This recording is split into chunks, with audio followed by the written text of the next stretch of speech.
ഞങ്ങളുടെ നല്ല ദൈവമേ, സ്വർഗ്ഗസ്ഥ പിതാവേ, നന്ദിയോടെ തിരുനാമത്തെ ഞങ്ങൾ സ്തുതിക്കുന്നു. ഞങ്ങളുടെ സന്നിധിയിൽ ഇന്ന് രാവിലെ ചേർന്ന് വരുവാൻ ഞങ്ങൾക്ക് എത്ര നൽകിയതുകൊണ്ട് ഞങ്ങൾക്ക് വാഴ്ത്തുന്നു. അവൻ എത്ര നല്ല ദൈവമാണ്, അങ്ങ് എത്ര വലിയ കർത്താവാണ്. ഞങ്ങളെ സൂക്ഷിക്കുകയും നടത്തുകയും ചെയ്യുന്ന കർത്താവിന്റെ വല്ലഭത്തുള്ള ഭുജത്തിനായി നന്ദി പറയുന്നു. ഈ രാവിലെ പരീക്ഷകൾ നിന്റെ സാന്നിധ്യത്തിനായി ഞങ്ങൾ അടുത്തു വരുന്നു. എപ്പോഴും ഞങ്ങളോടുകൂടി ഇരിക്കുന്ന ഞങ്ങളുടെ വലിയ സാന്നിധ്യം ഈ രാവിലെ ഉള്ളതുകൊണ്ട് ഞങ്ങൾക്ക് വാഴ്ത്തുന്നു. ലോകത്തിന്റെ വിവിധ രാജ്യങ്ങളിൽ കർത്താവെ നിന്റെ സന്നിധിയിലേക്ക് കടന്നു വരുന്ന എല്ലാ പ്രിയപ്പെട്ടവരെയും നാം ആശീർവദിക്കണമേ. ഞങ്ങളുടെ നിമിഷങ്ങൾ നിന്റെ സന്നിധിയായിരിക്കുമ്പോൾ ഞങ്ങളോട് ദൈവാത്മ സംസാരിക്കണമേ. ഞങ്ങൾക്കുള്ള ദൈവിക ആലോചന നൽകി തരേണ്ടതിനായി പ്രാർത്ഥിക്കുന്നു. ദൈവമേ, ലോകമെമ്പാടും വളരെ വേദനയിൽ കൂടി പ്രയാസമായി കടന്നുപോകുന്നവരുണ്ട്, രോഗികളായിരിക്കുന്നവരുണ്ട്, ക്ലേശിതരായിരിക്കുന്നവരുണ്ട്. കർത്താവിന് വിടുതൽ കരങ്ങൾ എല്ലാവരും മേലും നീട്ടേണ്ടതിനായി ഞങ്ങൾ പ്രാർത്ഥിക്കുന്നു. ഈ പകൽ ഞങ്ങളെ അനുഗ്രഹിക്കണമേ. തൃക്കരങ്ങളിലേക്ക് സമർപ്പിക്കുന്നു യേശു കർത്താവിന്റെ നാമത്തിൽ തന്നെ. ആമേൻ.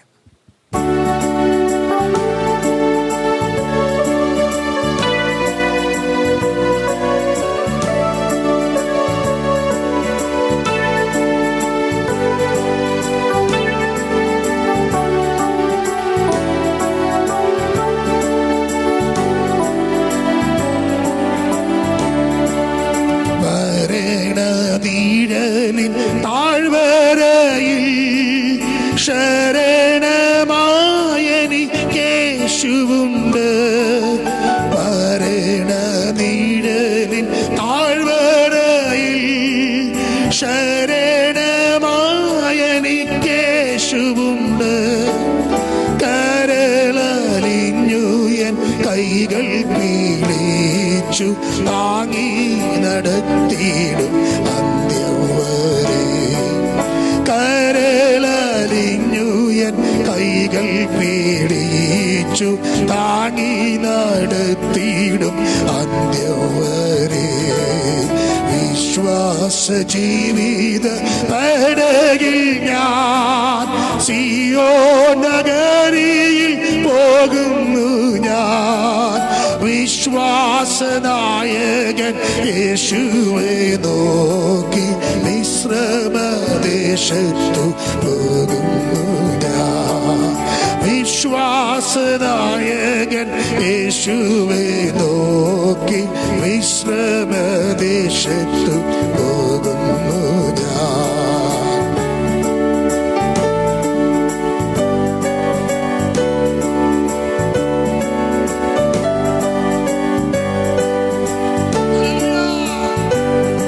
ജീവിത പടകിൽ എത്രമാത്രം തിരമാല അടിച്ചുയർന്നാലും ഭയപ്പെടേണ്ട ആവശ്യമില്ല. കാരണം ഈ ശബ്ദത്തെയും ഈ ഭൂമിയെ നിർമ്മിച്ചവനോട് കൂടെയുണ്ട്.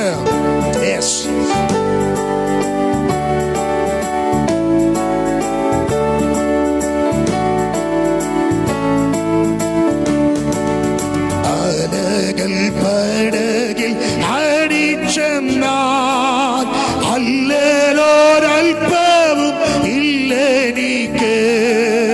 അലകൾ പടകിൽ അടിച്ചെന്നാൽ അല്ലൊരൽപ്പവും ഇല്ലെനിക്ക്. ആഴിയും മൊഴിയും നിർമ്മിച്ച നാഥൻ അഭയനായൻ അരികിലുണ്ട്. ആഴിയും മൊഴിയും നിർമ്മിച്ച നാഥൻ അഭയനായൻ അരികിലുണ്ട്. വിശ്വാസ ജീവിത പടകിൽ ഞാൻ സിയോൻ നഗരിയിൽ പോകുന്നു. ഞാൻ വിശ്വാസനായകൻ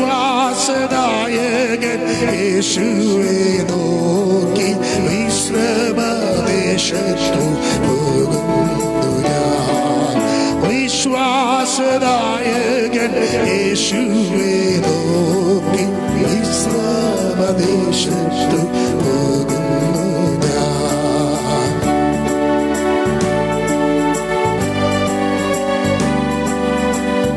ഇതെന്റെ വീടല്ല, ഇതെന്റെ നാടല്ല.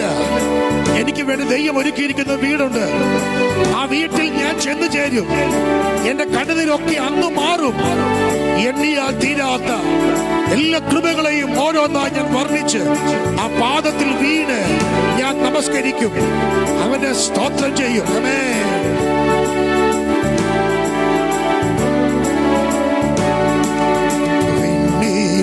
വീട്ടിൽ ഞാൻ ചെന്നു ചേരും, കണ്ണുനീരൊക്കെയും അന്നു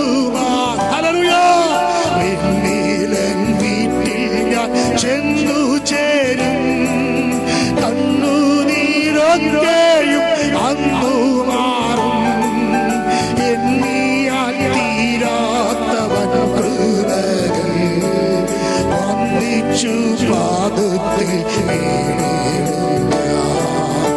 എണ്ണിയാൽ തീരാത്തവൻ കൃപകൾ വന്നിച്ചു പാദത്തിൽ വീണിടുക. ജീവിത പേടയിൽ ഞാൻ സിയോൻ നഗരിയിൽ പോകുന്നു. ഞാൻ വിശ്വാസനായകൻ യേശുവേ നോക്കി വിശ്രമദേശത്തു പോകുന്നു. ഞാൻ വിശ്വാസനായകൻ യേശുവേ നോക്കി വിശ്രമദേശത്തു. വിശ്വാസനായകൻ യേശുവേ നോക്കി വിശ്രമദേശത്തു പോകുന്നു. ഹല്ലേലൂയ.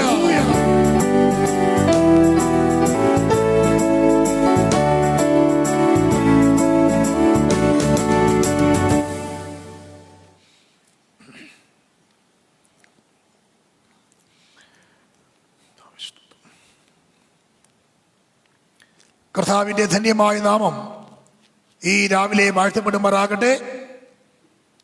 ഈ മാസത്തിന്റെ അവസാന ഞായറാഴ്ചയിൽ ദൈവ സന്നിധാനത്തിലേക്ക് നമുക്ക് ചേർന്ന് വരുവാൻ വലിയ ദൈവം ഒരുക്കിയ നല്ല സാഹചര്യത്തിനായിട്ട് കർത്താവിന് സ്തോത്രം ചെയ്യുന്നു. ലോകത്തിന്റെ വിവിധ ഇടങ്ങളിൽ ഇരുന്നു കൊണ്ട് ദൈവ സേവയ്ക്കായി കാതോർക്കുന്ന എല്ലാ പ്രിയപ്പെട്ടവരെയും, വിശേഷാൽ കണ്ണമ്പള്ളി ദൈവസഭയിലെ ദൈവമക്കളെയും കർത്താവിന്റെ നാമത്തിൽ വന്ദനം ചൊല്ലുന്നു. കർത്താവ് നമ്മെ എല്ലാവരെയും ധാരാളമായി സഹായിക്കട്ടെ. കൊറോണ വൈറസ് വളരെയധികം ബാധിച്ചുകൊണ്ടിരിക്കുകയാണ്. അല്പം കുറവ് സംഭവിച്ചു എന്ന് ഒരാശ്വാസമായി ചിന്തിച്ചെങ്കിലും വർധനവിലേക്ക് വീണ്ടും ഉണ്ടായിക്കൊണ്ടിരിക്കുകയാണ്. അതുകൊണ്ട് തന്നെ നിയന്ത്രണങ്ങൾക്കപ്പുറം വ്യക്തിപരമായി സൂക്ഷിക്കുക എന്നതിലേക്ക് ഗവൺമെന്റുകൾ മാറിക്കൊണ്ടിരിക്കുകയാണ്. ഈ ലോകമെമ്പാടും വ്യാപരിക്കുന്ന ഈ വൈറസ് നമ്മിലേക്ക് പകരപ്പെടാതിരിക്കുവാൻ വ്യക്തിപരമായി സൂക്ഷിക്കുക എന്നത് ഏറ്റവും പ്രധാനമായി ഇവിടെയുള്ള പ്രിയപ്പെട്ടവർ ഗവൺമെന്റുകൾ ഓർപ്പിക്കുമ്പോൾ എന്നെ ചിന്തിപ്പിച്ചൊരു കാര്യമുണ്ട്. ഇത് തന്നെയാണ് ആത്മീക ജീവിതത്തിൽ സംഭവിക്കപ്പെടേണ്ടത്. കാരണം ഈ ലോകത്തിൽ നടമാടിക്കൊണ്ടിരിക്കുന്ന അശുദ്ധിയുടെ ശക്തികൾ, അതിന്റെ വൈറസുകൾ നമ്മുടെ മേൽ കയറിക്കൂടാതെ വണ്ണം വ്യക്തിപരമായി സൂക്ഷിക്കുവാൻ, വ്യക്തിപരമായി നമ്മെ തന്നെ സൂക്ഷിക്കുവാൻ ഈ ദിവസങ്ങളിൽ കർത്താവ് നമുക്ക് കൃപ നൽകട്ടെ. അതുകൊണ്ട് തന്നെയാണ് വേദപുസ്തകം നമ്മെ പഠിപ്പിക്കുന്നത്. നമ്മെ നാം ചിന്തിക്കപ്പെടേണ്ടതുപോലെ ഓർപ്പിച്ചത്, അനീതി ചെയ്യുന്നവൻ അനീതി ചെയ്യട്ടെ, അഴുക്കുള്ളവൻ അഴുക്കാടട്ടെ, ഇതാ ഞാൻ വേഗം വരുന്നു, ഓരോരുത്തരും അവന്റെ പ്രവൃത്തിക്ക് തക്കവണ്ണം കൊടുക്കുവാൻ പ്രതിഫലം എന്റെ പക്കലുണ്ട്. അങ്ങനെയാണെങ്കിൽ വ്യക്തിപരമായി ദൈവത്തോളം ബന്ധത്തിൽ ശ്രദ്ധിക്കപ്പെടേണ്ട, ആത്മീയ വിഷയത്തിൽ ശ്രദ്ധിക്കപ്പെടേണ്ട ഏറ്റവും പ്രധാനപ്പെട്ട ഒരു സമയമാണിത്. ഞാനിപ്പോൾ ചിന്തിക്കുന്ന ഒരു കാര്യമുണ്ട്. ആത്മീയ ലോകത്തിന്റെ അവസ്ഥകളെ നമ്മൾ പഠിക്കുമ്പോൾ ഈ ലോക്ക്ഡൌൺ ഒക്കെ ആരംഭിച്ച പ്രാരംഭ നാളുകൾ ദൈവമക്കൾ അല്പം കൂടെ ആത്മീയ കാഴ്ചപ്പാടോടെ പ്രാർത്ഥനയ്ക്കും ദൈവസന്നിധിയിൽ ഇരിക്കുന്നതിനും പ്രാധാന്യം നൽകിയിരുന്നു. പക്ഷേ ഇങ്ങനെ കാര്യങ്ങൾ മുൻപോട്ട് പോയിക്കൊണ്ടിരിക്കുമ്പോൾ ഇത് ജീവിതത്തിന്റെ ഒരു ഭാഗമായി മാറി ദൈവ സാന്നിധ്യത്തിനോ കൂട്ടായ്മകൾക്കോ പ്രാർത്ഥനയ്ക്കോ അല്പമൊക്കെ കുറവ് വന്നു പോയോ എന്നൊരു സംശയം ഇല്ലാതെയില്ല. കാരണം ഇപ്പോൾ ഒരു കാര്യത്തിലേക്ക് നമ്മൾ സാഹചര്യത്തിനനുസരിച്ച് നമ്മൾ മുൻപോട്ട് പോകുന്നു. മീറ്റിംഗ് ഇല്ലെങ്കിലും ഒന്നിച്ചുകൂടാൻ കഴിയുന്നില്ലെങ്കിലും നമുക്കിങ്ങനെ ആയാലും കുഴപ്പമില്ല എന്ന നിലവാരത്തിലേക്ക് ആത്മീയ ലോകത്തിലെ കുറച്ചു പേരെങ്കിലും മാറിപ്പോയോ എന്ന് സംശയിക്കേണ്ടിയിരിക്കുന്നു. ഈ കഴിഞ്ഞ ദിവസങ്ങളൊക്കെ ഞാൻ പലരോട് സംസാരിച്ചപ്പോഴും ഞാൻ ഈ വിഷയം ഷെയർ ചെയ്യാൻ വേണ്ടിയായി തീർന്നു. ഒരു ആവറേജ് വിശ്വാസി ഇപ്പോൾ എങ്ങനെയായിരിക്കുന്നു, അപ്പൊ ബിലോ ആവറേജ് എങ്ങനെയായിരിക്കുന്നു എന്നൊക്കെ നമുക്ക് ചിന്തിക്കാൻ കഴിയും. എന്റെ പ്രിയരെ, സാഹചര്യങ്ങൾ ഇങ്ങനെ എത്ര നാൾ മുൻപോട്ട് പോയാലും നമുക്ക് ലഭിക്കപ്പെട്ട ആത്മീയ കാഴ്ചപ്പാടും ആത്മീയ കൃപാവരങ്ങളും നഷ്ടപ്പെടുത്താതെ അതിനെ വർദ്ധിപ്പിച്ചു വരുവാൻ കർത്താവ് കൃപ നൽകട്ടെ. മനുഷ്യപുത്രൻ വരുമ്പോൾ ഭൂമിയിൽ വിശ്വാസം കണ്ടെത്തുമോ എന്ന് നാം ചോദിക്കുന്ന പോലെ, സ്തോത്രം വായിക്കുന്ന പോലെ ചിന്തിക്കുക. നമ്മുടെ വിശ്വാസം കുറയാതിരിക്കട്ടെ. ആമുഖമായി അങ്ങനെ പറഞ്ഞ് അവസാനിപ്പിച്ച് ഒരുമിച്ച് ചിന്തിപ്പാൻ പരിശുദ്ധാത്മാവ് എനിക്കുള്ളിൽ പ്രേരണ നൽകിയ ആത്മീയ ചിന്തയിലേക്ക് ഒന്നിച്ച് പ്രവേശിക്കുന്നു. ഒരിക്കൽ കൂടി എല്ലാവരെയും ഓർക്കുന്നു. ശേഷാൽ കടമ്പള്ളി സഭയിലെ പ്രിയപ്പെട്ടവർ സൂമിലുണ്ട്. സൂം മീറ്റിംഗ് നടന്നുകൊണ്ടിരിക്കുകയാണ്. അവരെയും ഓർക്കുന്ന എല്ലാവരെയും കർത്താവ് സഹായിക്കട്ടെ. ഈ രാവിലെ അല്പസമയ ചിന്തയ്ക്കായി സങ്കീർത്തന പുസ്തകം 53 അധ്യായം അതിന്റെ 6-ാമത്തെ വാക്യം, സിയോനിൽ നിന്ന് ഇസ്രയേലിന്റെ രക്ഷ വന്നെങ്കിൽ ദൈവം തന്റെ ജനത്തിന്റെ സ്ഥിതി മാറ്റുമ്പോൾ യാക്കോബ് സന്തോഷിക്കുകയും ഇസ്രയേൽ ആനന്ദിക്കുകയും ചെയ്യും. വളരെ പരിചിതമായ ഒരു വേദഭാഗമാണ് ഈ വാക്യം എന്ന് എനിക്കറിയാം. ദാവീദിന്റെ ഒരു സങ്കീർത്തനമാണ് 53-ാം സങ്കീർത്തനം. ദൈവമില്ല എന്ന് മൂഢൻ ഹൃദയത്തിൽ പറഞ്ഞ് വഷളന്മാരായി മ്ലേച്ഛമായ നീതികൾ പ്രവർത്തിക്കുമ്പോ ദൈവത്തെ അന്വേഷിക്കുന്ന ബുദ്ധിമാരുണ്ടോ എന്ന് ദൈവം സ്വർഗത്തിൽ നോക്കുകയാണ്. നിരീക്ഷണത്വത്തിന്റെ സ്വഭാവമാണ് 1 മുതൽ 4 വരെ കാണുന്നതെങ്കിൽ 5-ാം വാക്യം അവർക്കുണ്ടാകുന്ന ഭയമാണ്. എന്നാൽ 6-ാം വാക്യം ഒരു പ്രത്യാശയാണ്. സിയോനിൽ നിന്ന് ഇസ്രായേലിന്റെ രക്ഷ വന്നെങ്കിൽ ദൈവം തന്റെ ജനത്തിന്റെ സ്ഥിതി മാറ്റുമ്പോൾ യാക്കോബ് സന്തോഷിക്കുകയും ഇസ്രായേൽ ആനന്ദിക്കുകയും ചെയ്യും. നാം ഇന്ന് പകൽ ചിന്തിപ്പാൻ ആഗ്രഹിക്കുന്ന വിഷയം സ്ഥിതി മാറ്റുന്ന ദൈവം. സ്ഥിതി മാറ്റുന്ന ദൈവം. കഴിഞ്ഞ ഞായറാഴ്ചയിൽ നാം ചിന്തിച്ചത് സന്ദർശിക്കുന്ന ദൈവം എന്നാണെങ്കിൽ, ഇത് പകൽ ആ ദൂതുമായി അല്പം കൂടെ ചേർന്നൊരു ഭാഗമാണ് ചിന്തിക്കുന്നത്. നമ്മെ ദൈവം സന്ദർശിച്ച് നമ്മുടെ സ്ഥിതി മാറ്റുന്ന ദൈവമാണ്. ഈ ദൂതിന്റെ പ്രാരംഭ നിമിഷം തന്നെ ആത്മനിയോഗത്തോടെ ഞാൻ ഓർപ്പിക്കട്ടെ, ഈ സന്ദേശം കേൾക്കുമ്പോൾ ദൈവം നമ്മുടെ സ്ഥിതി മാറ്റുകയാണ്. ദൈവം നമ്മുടെ സ്ഥിതിക്ക് മാറ്റം വരുത്തുകയാണ്. സ്തോത്രം. നമ്മുടെ ജീവിതത്തിന്റെ നമ്മുടെ ഏത് നിലവാരത്തിലും മാറ്റം വരുത്താൻ കഴിവുള്ളവരാണ് നമ്മുടെ ദൈവം. ഈ പകൽ നാം അതാണ് ചിന്തിക്കുന്നത്. വേദപുസ്തകം നമ്മൾ പഠിക്കുമ്പോൾ നമ്മുടെ സാമ്പത്തിക, ശാരീരിക, ഭൗമിക, ആത്മീക സമസ്ത മേഖലകളിലും ദൈവം സ്ഥിതി മാറ്റം വരുത്താൻ ശക്തനാണ് എന്ന് നമുക്ക് കാണാൻ കഴിയുന്നുണ്ട്. ഒന്നുകൂടെ ഞാൻ പറയാം. ഭൗതിക, ശാരീരിക, സാമ്പത്തിക, ആത്മീക മേഖലകളിൽ ദൈവം നമ്മുടെ സ്ഥിതി മാറ്റും.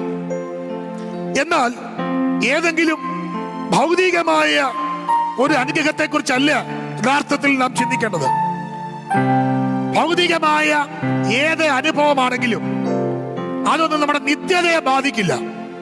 ഒന്നുകൂടെ പറഞ്ഞാൽ, നമ്മുടെ ഭൗതികമായ അനുഭവങ്ങൾക്ക് ഒരുപക്ഷെ സ്ഥിതി മാറപ്പെടുന്ന ഒരു ഉയർന്ന അനുഭവത്തിലേക്ക് വന്നില്ലെങ്കിൽ പോലും അതൊന്നും നമ്മുടെ നിത്യതയെ ബാധിക്കില്ല. എന്നാൽ നമ്മുടെ ആത്മീക സ്ഥിതിക്ക് മാറ്റം വന്നാൽ മാത്രമേ അത് നമ്മെ നിത്യതയിൽ കൊണ്ട് എത്തിക്കുകയുള്ളൂ. അതുകൊണ്ട് നമ്മുടെ അതുകൊണ്ടാണ് പറഞ്ഞ സമസ്ത മേഖലകളിലുമുള്ള സ്ഥിതിക്ക് മാറ്റം വന്നേ മതിയാകുകയുള്ളൂ. നമുക്കറിയാം, ഇപ്പോൾ ഉണ്ടായിരിക്കുന്ന ഈ പ്രതിസന്ധി നമ്മുടെ ജീവിത സാഹചര്യങ്ങൾക്ക് മാറ്റം വരുത്തിയിട്ടുണ്ട്. നമ്മുടെ ജീവിത ഇടപാടുകൾക്ക് മാറ്റം വരുത്തിയിട്ടുണ്ട്. ഒന്നുകൂടെ രസകരമായി പറഞ്ഞാൽ, മാസ്ക് പോലും നമ്മുടെ നിത്യ ജീവിതത്തിന്റെ ഭാഗമായി മാറി. 2019 ഇത് അങ്ങനെ ആരും ഉപയോഗിച്ച് കണ്ടിട്ടില്ല, വളരെ ചുരുക്കം പേർ വിളിച്ച്. എന്നാൽ നിത്യജീവിതത്തിന്റെ ഭാഗമായി ഇത് മാറി. കാരണം ഞാൻ മുമ്പ് ആദ്യമേ ഓർപ്പിച്ചതുപോലെ നമ്മിലേക്ക് ചില വൈറസുകൾ കയറാതിരിക്കാൻ വേണ്ടി. അങ്ങനെയാണെങ്കിൽ സ്ഥിതിക്ക് മാറ്റമുണ്ടാകുന്നു, ചേഞ്ച് വരുന്നു എന്ന് പറയുമ്പോൾ നമ്മുടെ ആത്മീയ അനുഭവങ്ങൾക്ക് മാറ്റമുണ്ടാകണം. സ്തോത്രം. 2020 മാർച്ച് പ്രാരംഭ ആഴ്ചകൾ വരെ ഒരുമിച്ച് കൂടി നാം ദൈവത്തെ ആരാധിച്ചു.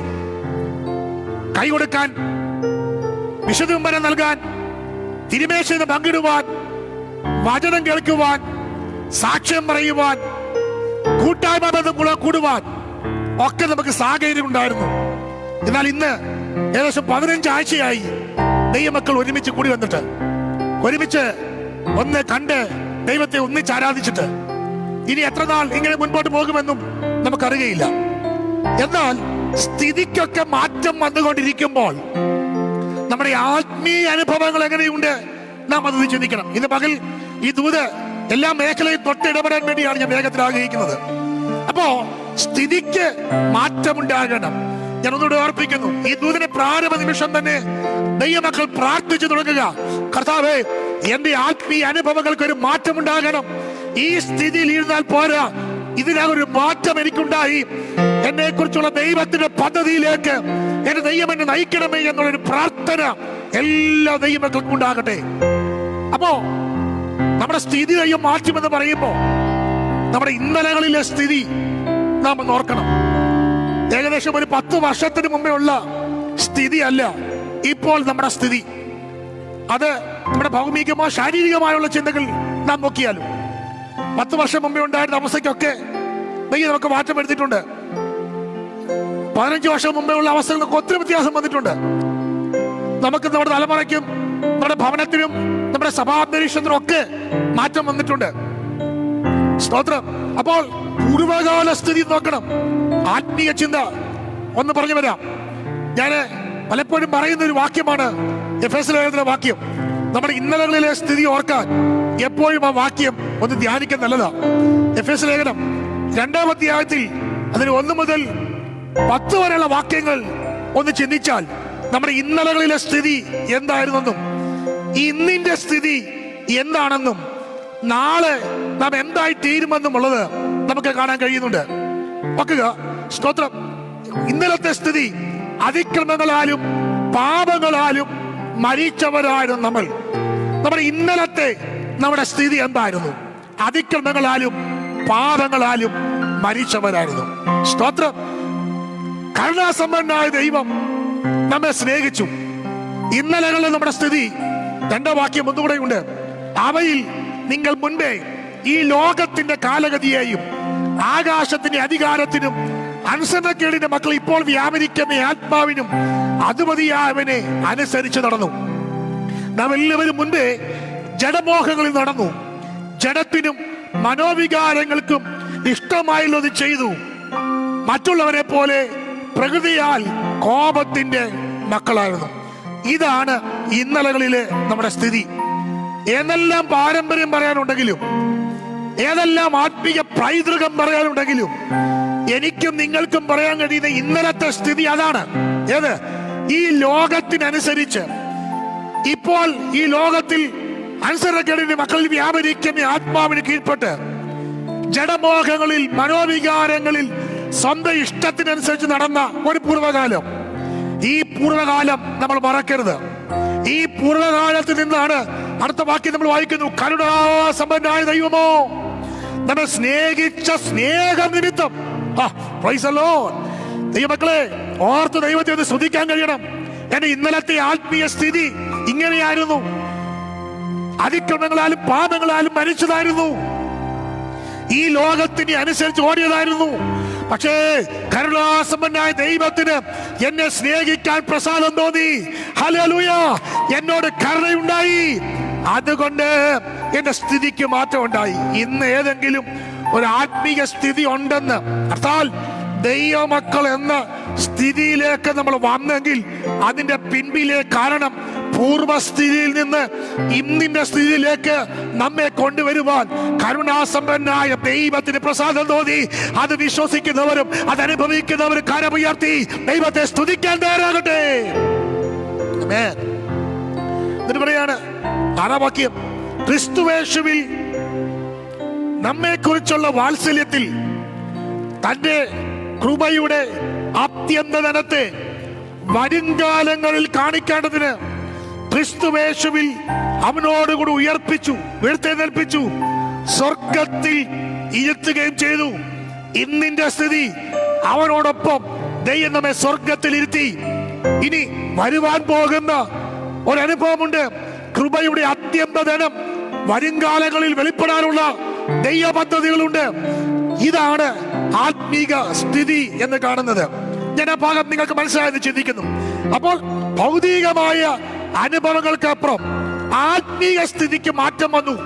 ഒന്നുകൂടെ പറഞ്ഞാൽ, പൂർവകാലങ്ങളിൽ നമ്മുടെ അവസ്ഥകൾ എന്തായിരുന്നെന്നും ഇന്ന് നമ്മൾ എങ്ങനെയായിരുന്നുവെന്ന് ഓർക്കണം. പ്രശംസിപ്പാൻ ഒന്നുമില്ല, പുകയാൻ ഒന്നുമില്ല. എന്റെ പൂർവസ്ഥിതി കർത്താവിനെ അറിയാത്ത കാലമായിരുന്നു. നമ്മൾ എഫേസ്യർ 2-ാം അധ്യായം വിശദമായി പഠിക്കപ്പെടേണ്ടതാണ്. ഞാൻ ആ ഭാഗം എല്ലാം എടുക്കുന്നില്ല. ഒരു കാര്യം ഓർക്കുക, അങ്ങനെ വേദനയുടെ അതിക്രമങ്ങളാൽ ദൈവമില്ലാത്തവരായി ജഡത്തിനും മനോവികാരങ്ങൾക്കും അനുസരണപ്പെട്ട് അടിമപ്പെട്ട് ജീവിച്ചു നമ്മെ കർത്താവ് വിളിച്ചു വേർതിരിച്ചു. നമ്മുടെ അവസ്ഥയ്ക്ക് മാറ്റം വരുത്തി. നമ്മുടെ യെഹെസ്കേലിന്റെ പുസ്തകം 16-ാം അധ്യായത്തിൽ ചില പ്രത്യേക പദങ്ങൾ അവിടെയുണ്ട്. 16-ാം അധ്യായം 3-ാം വാക്യം യെരൂശലേമിനെ കുറിച്ച് പറയുക, നിന്റെ ഉൽപ്പത്തി നിന്റെ ജനനവും കനാൻ ദേശത്താകുന്നു. നിന്റെ അപ്പൻ അമോര്യനും നിന്റെ അമ്മ ഹിത്യസ്ത്രീയും അത്രേ. നിന്റെ ജനന വസ്തുതയോ ജനിച്ച നാളിൽ നിന്റെ പൊക്കൽ മുറിച്ചില്ല, നിന്നെ വെള്ളത്തിൽ കുളിപ്പിച്ച് വെടിപ്പാക്കിയില്ല, ഉപ്പ് തേച്ചില്ല, തുണി ചുറ്റിയില്ല. അടുത്ത പദം, ഇത് നിന്നോട് മനസ്സലിവ് തോന്നിയിട്ട് ഇവയിൽ ഒന്നെങ്കിലും നിനക്ക് ചെയ്തു തരാൻ ഒരു കണ്ണിനും നിന്നോട് കഴിവ് തോന്നിയില്ല. ശ്രദ്ധിച്ചോ? സ്തോത്രം. ഞാൻ എന്റെ ആത്മീയ ചിന്തകൾ മാത്രം പറഞ്ഞു പോകാം.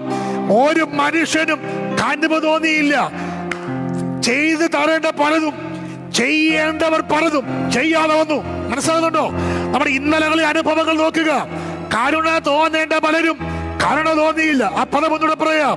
സ്തോത്രം. നിന്നോട് മനസ്സലിവ് തോന്നിയിട്ട് ഇവയിൽ ഒന്നെങ്കിലും നിനക്ക് ചെയ്തു തരുവാൻ ഒരു കണ്ണിനും നിന്നോട് കനിവുണ്ടായില്ല. അടുത്തത്, നീ ജനിച്ച നാളിൽ തന്നെ അവർക്ക് നിന്നോട് വെറുപ്പ് തോന്നിയത് കൊണ്ട് നിന്നെ വെളിമ്പ്രദേശത്തിട്ട് കളഞ്ഞു. ആത്മീയചിന്ത മാത്രം ഞാൻ പറയാം. നിന്നെ സ്വീകരിക്കേണ്ടവർ സ്വീകരിച്ചില്ല, കൈ നൽകേണ്ടവർ കൈ നൽകിയില്ല, കൈത്താങ്ങ് നൽകേണ്ടവർ കൈത്താങ്ങ് നൽകിയില്ല. സ്വത്രം പോറ്റി പുലർത്തേണ്ടവർ പോറ്റി പുലർത്തിയില്ല. മനസ്സലിവ് തോന്നേണ്ടവർ നിന്നെ വെറുത്ത് മാറ്റി നിർത്തിയപ്പോൾ ഹല്ലേലൂയ, ഹല്ലേലൂയ, എന്റെ ദൈവം നമ്മോട് കരുണ തോന്നി. അവിടെ വായിക്കുക, എനിക്ക് നിന്നോട് കരുണയുണ്ടായി. നിന്റെ സമീപത്തൂടെ പോയ പലരും നിന്നെ കാണാതിരിക്കുമ്പോ ഞാൻ നിന്നെ കണ്ടിട്ട് നീ ജീവിക്ക എന്ന്, 6-ാം വാക്യം അവസാന വാക്യം, അതെ, നീ ജീവിക്ക എന്ന് ഞാൻ നിന്നോട് കൽപ്പിച്ചു. കണ്ടോ? എന്താ? നീ ജീവിക്ക എന്ന്. അർത്ഥം ഒന്നുകൂടെ പറയാം. ജനിച്ചു എന്നത് ശരിയാണ്. ജനിച്ചെങ്കിലും വേണ്ട പരിലാളനം ലഭിക്കാതെ, ജനിച്ചു എങ്കിലും വേണ്ട മനസ്സലിവ് ലഭിക്കാതെ, കരുണ ലഭിക്കാതെ, ആരും നിന്നെ ശ്രദ്ധിക്കാതിരുന്നപ്പോൾ എന്റെ ദൈവം എന്നെയും നിങ്ങളെ നോക്കി പറഞ്ഞു, നീ ജീവിക്കുക. ഹല്ലേലൂയ. ജനിച്ചിട്ടും ജീവിക്കാൻ കഴിയാതിരുന്നപ്പോൾ നീ ജീവിക്ക എന്ന് ഞാൻ നിന്നോട് കൽപ്പിച്ചു. ദൈവം നമ്മോട് കൽപ്പിച്ചത് കൊണ്ടാണ് ഇന്ന് ജീവനോടിക്കുന്നത് കേട്ടോ. സ്തോത്രം. നമുക്കറിയാം, നമ്മുടെ സാക്ഷ്യങ്ങളൊക്കെ നമ്മൾ കേൾക്കുന്നു. ആമേൻ. മരണത്തിന് താഴ്വരെ കൂടെ എത്രയോ പ്രാവശ്യം നമ്മൾ കടന്നുപോയി. സ്തോത്രം. ജീവിക്ക എന്ന് കർത്താവ് കൽപ്പിച്ചത് കൊണ്ടാണ് ഇന്ന് ജീവനോടെ ആയിരിക്കുന്നത്. എത്ര പേർക്ക് അത് ഓർത്ത് സ്തോത്രം ചെയ്യാൻ കഴിയുന്നുണ്ട്? ഇന്നലകളിൽ എന്റെ അനുഭവം, കരുണ തോന്നേണ്ട പലരും കരുണ തോന്നാതെ ഇരുന്നു, മനസ്സലിയേണ്ട പലരും മനസ്സലിയാതിരുന്നു. പക്ഷേ ജീവിക്ക എന്ന് ദൈവം എന്നോട് കൽപ്പിച്ചു. എന്നോട് പറയാം, സ്തോത്രം. മരണനിഴലിന്റെ താഴ്വരയിൽ പ്രതീക്ഷകൾ അസ്തമിച്ച്, സ്തോത്രം, ഇനി ജീവിക്കാൻ കഴിയത്തില്ലെന്ന് ചിന്തിച്ചപ്പോ, ഡോക്ടർമാർ കൈവിട്ടപ്പോൾ, പ്രിയപ്പെട്ടവർ കൈവിട്ടപ്പോൾ, കർത്താവ് നമ്മോട് കൽപ്പിച്ചു, നീ ജീവിക്കുക. യേശുവിന്റെ നാമത്തിൽ ഇന്ന് പകലും ആ വാക്ക് ശക്തമായി ദൈവാത്മാവ് പറയുന്നു, നീ ജീവിക്കുക. നീ മരിക്കേണ്ടവനല്ല, നീ തകർന്നു പോകേണ്ടവനല്ല, നീ ജീവിക്കേണ്ടവനാണ്. ആമേൻ. Praise the Lord. നിന്റെ പൂർവസ്ഥിതി അങ്ങനെയായിരുന്നു, പക്ഷെ നിന്നോട് നോക്കി ദൈവം കൽപ്പിച്ചു. ഞാൻ ആ ഭാഗം വായിച്ചപ്പോൾ എന്നെ വളരെ ചിന്തിപ്പിച്ചു. ഒറ്റ കൽപ്പന കർത്താവ് പുറപ്പെടുവിച്ചു. എന്റെ കർത്താവിന്റെ സന്നിധിയിൽ നിന്ന് ഒരു വാക്ക് പുറപ്പെട്ടു വന്നു, നീ ജീവിക്ക. ജീവിക്ക എന്ന് എന്റെ കർത്താവ് കൽപ്പിച്ചപ്പോൾ ആ ഒറ്റ വാക്കിനകത്ത് ദൈവപ്രവൃത്തി വെളിപ്പെട്ടു വന്നു. ഒരിക്കൽ കൂടെ ഞാൻ പറയാ, നിർജീവമായി പോയതിന് ജീവൻ പ്രാപിച്ചു, ചലനമറ്റത് ചലനമായി. ആമേൻ. സ്തോത്രം. നാം എവിടെയൊക്കെ ക്രമീകരണം ഉണ്ടാകണമോ അവിടെയൊക്കെ ക്രമീകരണം ഉണ്ടായി.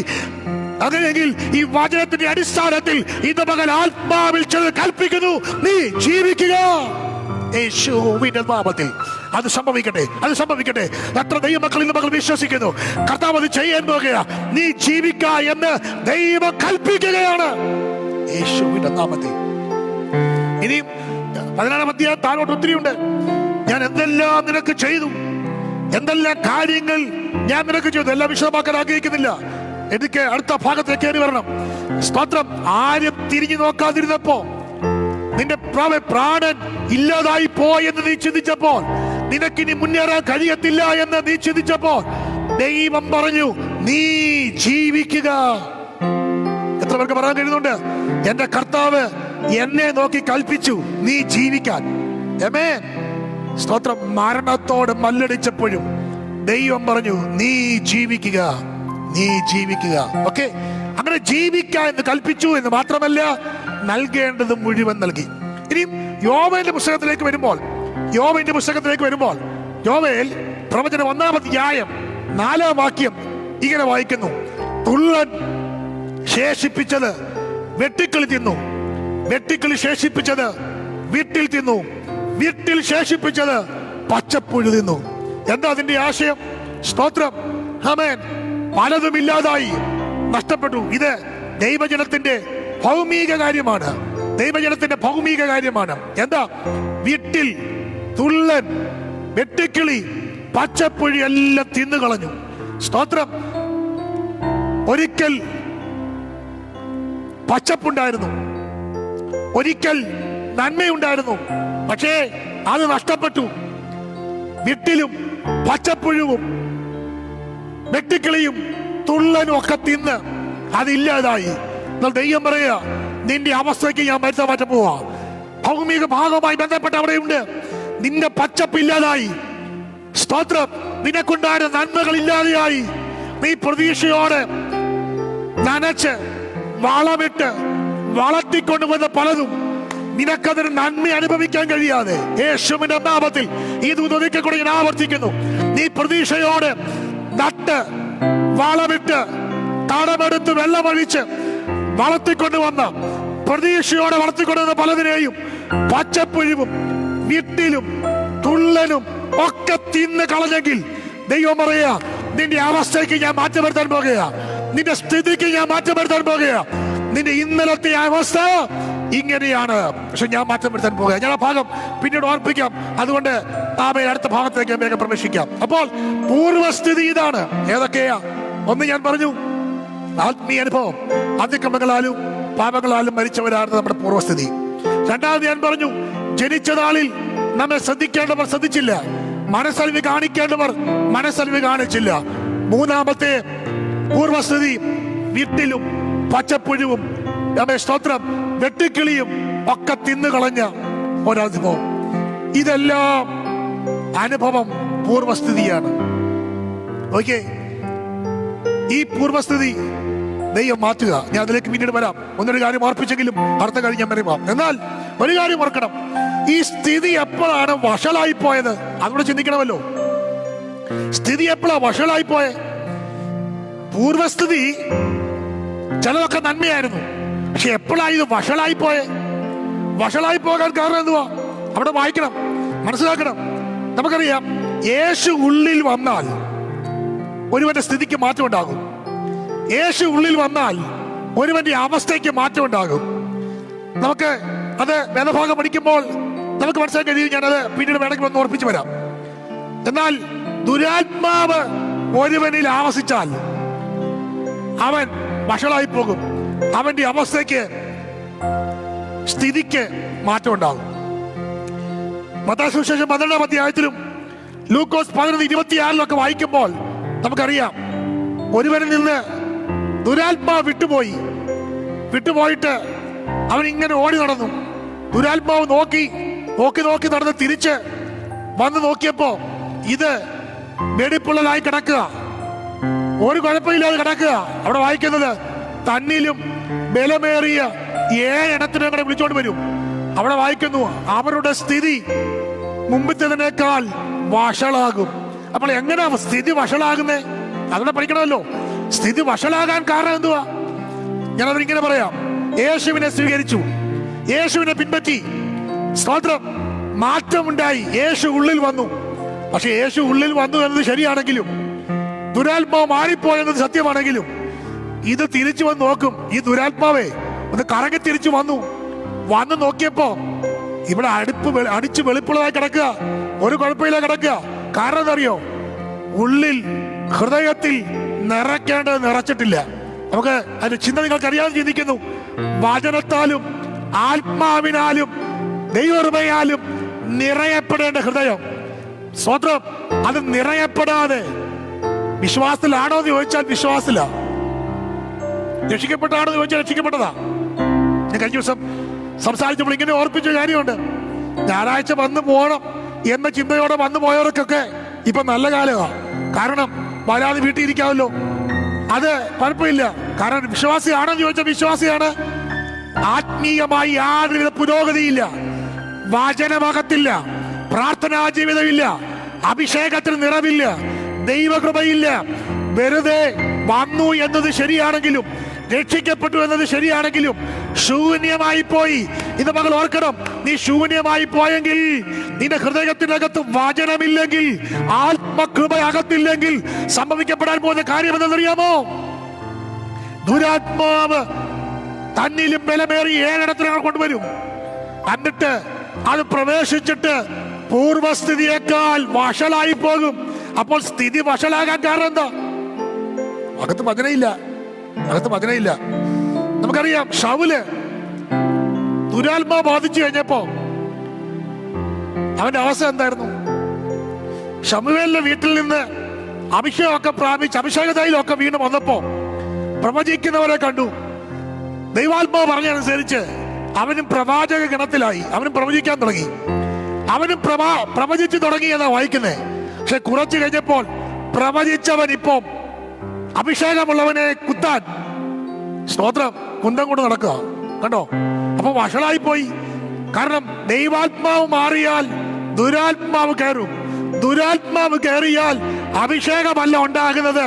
ആമേൻ. അഭിഷേകമുള്ളവനെ കുത്താൻ, കുറ്റം പറയാൻ, ഇല്ലാതെയാക്കാൻ, ആമേൻ, വഷളായി പോകുന്ന അനുഭവം ഉണ്ടാകും. വഷളായി പോകല്ലേ? സ്തോത്രം. സ്ഥിതി വഷളാകുന്നത് കൊണ്ടാണ്. ഞാനത് വിശദമാക്കി പോകുന്നില്ല. സ്തോത്രം. ലഗ്യോൻ ബാധിച്ച പുതകസ്ഥനെ അറിയാം അവൻ എങ്ങനെ ആയിരുന്നു എന്നത്. തന്നെത്താൻ ശരീരത്തെ നശിപ്പിച്ച് കല്ലറകളിൽ പാർക്കുന്നു. കണ്ടോ അവന്റെ അവസ്ഥ? ദുരാത്മാവുള്ളവൻ. നമുക്കറിയാം, യേശു അവന്റെ ഉള്ളിലേക്ക് വന്നപ്പോൾ, ദുരാത്മാവ് മാറിയപ്പോൾ അവൻ എങ്ങനെയായെന്ന് നമുക്കറിയാം. അപ്പോൾ സ്ഥിതി വഷളാകാൻ കാരണം നമ്മൾ ദൈവ സാന്നിധ്യം വിട്ടുപോകുന്നത് കൊണ്ടും യേശുവിന്റെ സാന്നിധ്യം നമ്മൾ ഇല്ലാത്തത് കൊണ്ടും മാത്രമല്ല, അഭിഷേകത്തിന് ശക്തി നഷ്ടപ്പെടുന്നത് കൊണ്ടുമാണ്. പത്രോസ് ലേഖനത്തിൽ വാക്കിയുടെ ബാക്കി വരാം. 2 പത്രോസ് ലേഖനം 2-ാം അധ്യായം 20-ാം വാക്യം. 2 പത്രോസ് 2:20. ശ്രദ്ധിക്കണേ. കർത്താവും രക്ഷിതാവുമായ യേശുക്രിസ്തുവിന്റെ പരിജ്ഞാനത്താൽ ലോകത്തിന്റെ മാലിന്യം വിട്ടോടിയവർ അതിൽ വീണ്ടും കുടുങ്ങി തോറ്റുപോയാൽ അവരുടെ ഒടുവിലത്തെ സ്ഥിതി ആദ്യത്തേനേക്കാൾ അധികം വഷളായി പോയി. കണ്ടോ? സ്തോത്രം. ഒരിക്കൽ ദൈവകൃപ അനുഭവിച്ചവർ, യേശുക്രിസ്തുവിന്റെ പരിജ്ഞാനം പ്രാപിച്ചവർ, ലോകത്തിന്റെ മാലിന്യം വിട്ടോടിയവർ വീണ്ടും അതിൽ കുടുങ്ങിയാൽ അവരുടെ സ്ഥിതി പണ്ടത്തേക്കാൾ മോശമാകും. നമുക്ക് കണ്ടുകൊണ്ടിരിക്കുന്ന ഒത്തിരി സംഭവങ്ങളുണ്ട്, വ്യക്തികളുണ്ട്. ഞാൻ ആരെയും കുറ്റം വിധിക്കുകയല്ല പറയുന്നത്. വ്യക്തിപരമായി ഓർക്കണം, ദൈവകൃപ നഷ്ടപ്പെട്ടാൽ, ക്രിസ്തുവിന്റെ പരിജ്ഞാനത്തിൽ മാറിപ്പോയാൽ ഉണ്ടാകുന്നത് വഷളായി പോകും, സ്ഥിതി വഷളാകും. പ്രിയരേ, ഈ കൊറോണ സമയത്ത്, ഈ ലോക്ക്ഡൌൺ സമയത്ത് ഹൃദയം വചനത്താൽ നിറയ്ക്കണം. ഒന്നിച്ചുകൂടാൻ കഴിയുന്നില്ലെങ്കിലും ദൈവത്തിന്റെ വചനത്താൽ നമ്മുടെ ഹൃദയം നിറയണം. ആത്മാവിനാൽ നമ്മുടെ ഹൃദയം നിറയണം. ക്രിസ്തുവിന്റെ പരിജ്ഞാനം വിട്ടോടി മാലിന്യം അതിൽ കുടുങ്ങിപ്പോകാൻ അനുവദിക്കപ്പെടരുത്. അങ്ങനെ പോയാൽ അത് വളരെ ബുദ്ധിമുട്ടാകും. നമുക്ക് ഗേഹസി അറിയാം. സ്തോത്രം. പ്രവാചകനോട് കൂടെ നടന്ന ഗേഹസി എന്താ സംഭവിച്ചേ? ദുരാഗ്രഹമകത്ത് കയറി നയമാന്റെ കുഷ്ഠം അവന് പിടിച്ചു. കണ്ടോ? അപ്പോൾ ദൈവാത്മാവ് മാറി. ദുരാത്മാവ് കയറിയാൽ, മാലിന്യത്തിൽ അകപ്പെട്ടാൽ, ദുരാഗ്രഹം കയറിയാൽ, ദുരാത്മാവ് വന്നാൽ, ദൈവകൃപ വിട്ടാൽ സംഭവിക്കപ്പെടുന്ന സ്ഥിതി വഷളാകും. ഞാൻ ഈ ദൂത് പറയുന്നത് 2 ഭാഗം തിരിച്ചറിയണം. ആരുടെയെങ്കിലും സ്ഥിതി വഷളായിട്ടുണ്ടെങ്കിൽ ആമേൻ, അതിന്റെ കാരണം എന്തെന്ന് ഇന്ന് പകൽ നമ്മെ വിലയിരുത്തേണ്ട സമയമാണ്. എന്തുകൊണ്ട് എന്റെ സ്ഥിതി വഷളായി? എന്തുകൊണ്ട് എന്റെ അവസ്ഥയ്ക്ക് മാറ്റം വരുന്നില്ല? സ്ഥിതി വഷളാകാൻ കാരണം എന്താണ്? വാചനം കൊണ്ട് ഹൃദയം നിറയട്ടെ. നഷ്ടപ്പെട്ടു പോയ ദൈവകൃപ തിരികെ പ്രാപിക്കട്ടെ. മാലിന്യം വിട്ടുപോകട്ടെ, വിട്ടകന്നു മാറട്ടെ, ദുരാഗ്രഹം വിട്ടുമാറട്ടെ. സ്തോത്രം. നയമാന്റെ കുഷ്ഠം ഗേഹസിക്ക് പിടിച്ചതുപോലെ ആയി പോകാനിടയാകാതിരിക്കട്ടെ. അപ്പോൾ വഷളായി പോകാൻ കാരണമുണ്ട്. ഇനിയും ഒരു കാരണം, അടുത്ത ഭാഗത്തിലേക്ക് വരാം. ആരുടെ സ്ഥിതിയാണ് ദൈവം മാറ്റുന്നത്? എല്ലാവരുടെയും സ്ഥിതി ദൈവം മാറ്റുമോ? ഇല്ല, എല്ലാവരുടെയും സ്ഥിതി ദൈവം മാറ്റില്ല. സ്തോത്രം. ആമേൻ. ആ കാര്യം മനസ്സിലാക്കണം.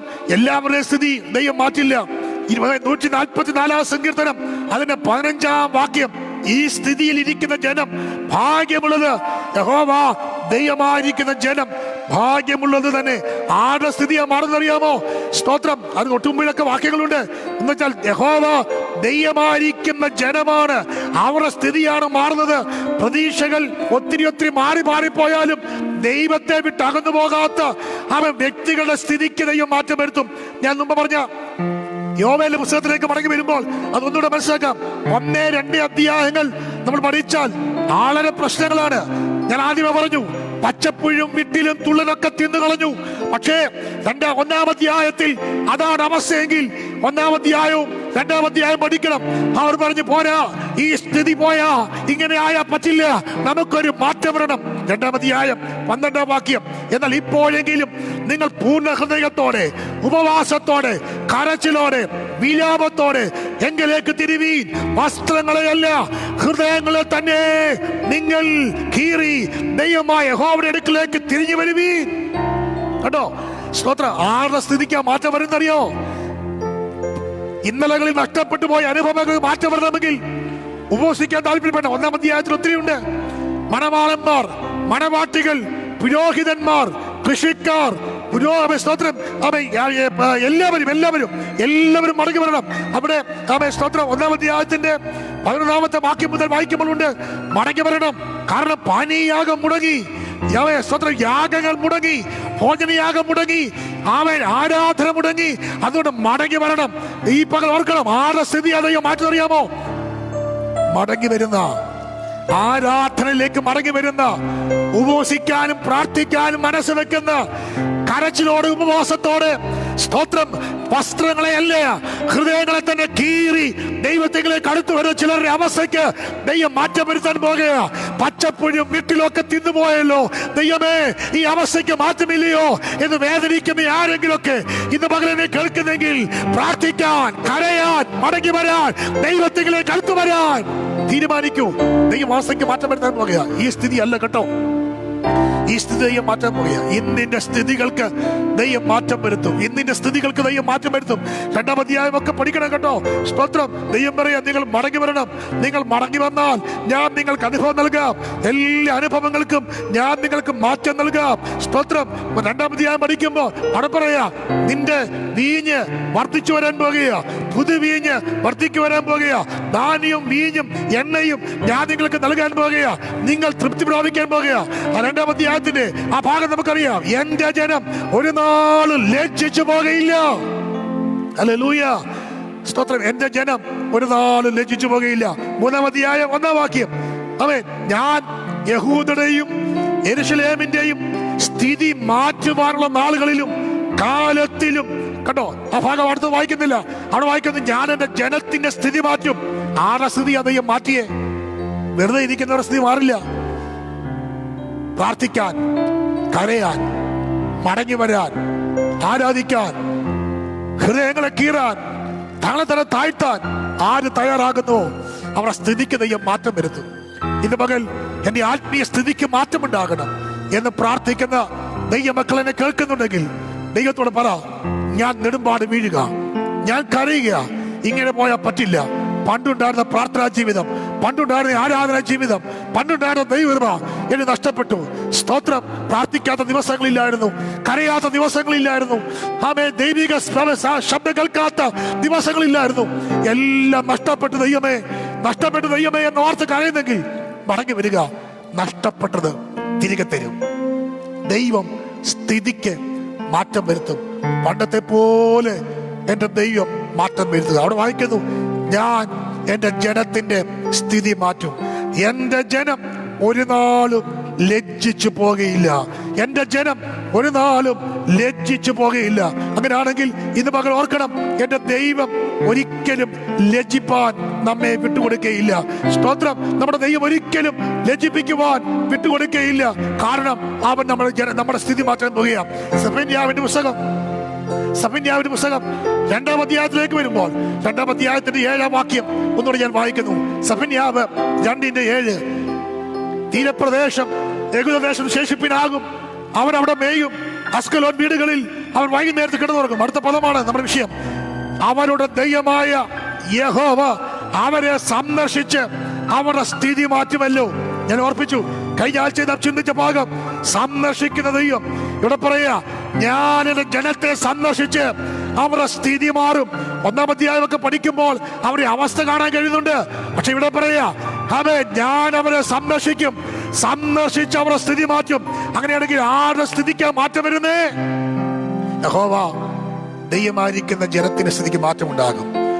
യോവേൽ പുസ്തകത്തിൽ ഞാൻ പറഞ്ഞു, പ്രാർത്ഥിക്കുന്ന, ഉപവസിക്കുന്ന, കരയുന്ന, സ്തോത്രം, നിലവിളിക്കുന്ന, മടങ്ങി വരുന്ന ജനത്തിന് ദൈവം മാറ്റം വരുത്തും. 3-ാമതായി, ദൈവത്തിന്റെ സന്ദർശനം അനുഭവിക്കുന്ന ദൈവജനത്തിന് ദൈവം തന്നെ ജനത്തിന്റെ സ്ഥിതി മാറ്റും. കഴിഞ്ഞ ആഴ്ചയിലെ ഭാഗം ഒന്നുകൂടെ ഞാൻ ചേർന്ന് പറയുന്നു. ദൈവം നമ്മെ സന്ദർശിക്കുക. ഭൂമിയെ അവർ സന്ദർശിച്ച് അതിനെ കട്ട ഉടച്ചു നിരത്തി മഴയാൽ അതിനെ അനുഗ്രഹിക്കുന്നത് പോലെ നമ്മുടെ സ്ഥിതി ദൈവം മാറ്റാൻ പോവുകയാണ്. വരണ്ട അനുഭവങ്ങളെ എന്റെ ദൈവം മാറ്റും. ഞാൻ എന്റെ ജനത്തെ സന്ദർശിക്കും. സ്തോത്രം. ആരാധിക്കുന്നവരുടെ സ്ഥിതി ദൈവം മാറ്റും. 30-ാം അധ്യായം, ഞാൻ എല്ലാ വാക്യം എടുക്കുന്നില്ല.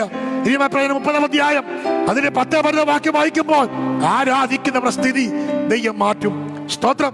ഇയ്യോബിന്റെ പുസ്തകം 8-ാം അധ്യായം അതിന്റെ 5 മുതൽ വായിക്കുമ്പോൾ ഒരുപക്ഷെ പരിചിതമായ ഒരു ഭാഗമാണത്, വളരെ ശ്രദ്ധിക്കപ്പെടേണ്ട ഭാഗമാണ്.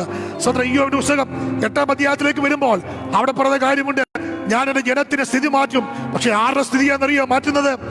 സ്തോത്രം. 8-ാം അധ്യായത്തിന്റെ 5 വാക്യങ്ങൾ, നീ നിർമ്മലനും നേരുള്ളവനുമെങ്കിൽ, ശ്രദ്ധിക്കണം, നീ നിർമ്മലനും നേരുള്ളവനുമെങ്കിൽ അവൻ ഇപ്പോൾ നിനക്ക് വേണ്ടി ഉണർന്നു വരും.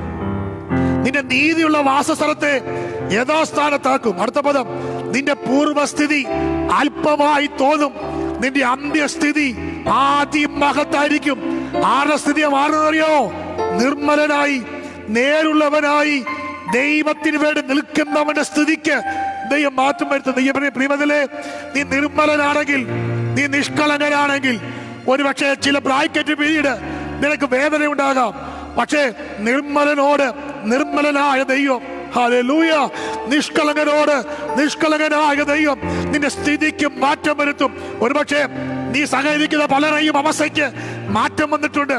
നീ നോക്കിയാൽ ഒരുപക്ഷെ നിന്നേക്കാൾ സ്തോത്രം, ആമേൻ, ഒരുപക്ഷെ നിർമ്മല അല്ലാതിരിക്കുന്നവരുടെ സ്ഥിതിക്ക് മാറ്റം വന്നിട്ടുണ്ട്. നീ പലപ്പോഴും ദൈവത്തോട് ചോദിക്കുന്നു, ദൈവമേ, അറിഞ്ഞുകൊണ്ട് ഒരു ദോഷവും ഞാൻ ചെയ്തിട്ടില്ല, ആർക്കും ഒരു ബുദ്ധിമുട്ട് ഞാൻ വരുത്തിട്ടില്ല, മാക്സിമം നിർമ്മലനായി ഞാൻ ജീവിക്കുന്നു, എന്തുകൊണ്ട് എന്റെ സ്ഥിതിക്ക് മാറ്റമുണ്ടാകില്ല? എന്റെ ദൈവം പറയുക, നീ നിർമ്മലനായി തുടരുക, നീ നേരുള്ളവനായി തുടരുക, നിനക്ക് വേണ്ടി ഞാൻ ഉണർന്നു വരാൻ പോകുക. യേശുവിന്റെ നാമത്തിൽ എത്ര പേർക്ക് വിശ്വസിക്കാൻ കഴിയുന്നുണ്ട്? ദൈവം എനിക്കും നിങ്ങൾക്കും വേണ്ടി ഉണർന്നു വരികയാണ്. ആമേൻ, ഹല്ലേലൂയ. ദൈവം ഉണർന്നു വന്നാൽ സ്ഥിതിക്ക് ദൈവം മാറ്റം വരുത്തുക. അന്ത്യസ്ഥിതി അതിമഹത്തായി മാറുകയാണ്. സ്തോത്രം. പാപം ഉപേക്ഷിക്കാൻ തയ്യാറായാൽ നമ്മുടെ സ്ഥിതിക്ക് ദൈവം മാറ്റം വരുത്തുക. ഞാൻ വേഗം ചിലൂടെ പറഞ്ഞ് അവസാനിപ്പിക്കാം. ഞാൻ പറയുന്നു, ആരുടെ സ്ഥിതിക്കാണ് മാറ്റം വരുത്തുന്നത്? എല്ലാവരുടെ സ്ഥിതിക്ക് ദൈവം മാറ്റം വരുന്നില്ല.